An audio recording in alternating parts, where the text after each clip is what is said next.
माननीय पंतप्रधानांची भूमिका, माननीय मुख्यमंत्र्यांची भूमिका ही आमच्या दृष्टीनं फार निर्णायक ठरणार आहे. त्यामुळे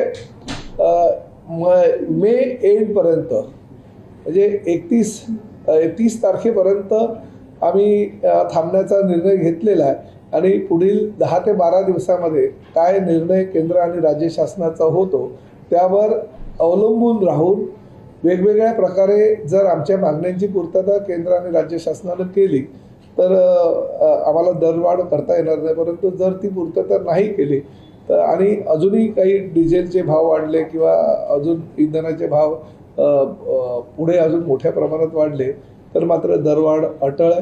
परंतु जर इंधनाची जी दरवाढ जी झाली आहे ती जर रद्द झाली, अजून त्यामध्ये जर मागे घेतली जी 3 रुपये 10 पैसे झालेली आहे ती, तर मात्र आम्हाला दरवाढ एस टीची करण्याची आवश्यकता भासणार नाही.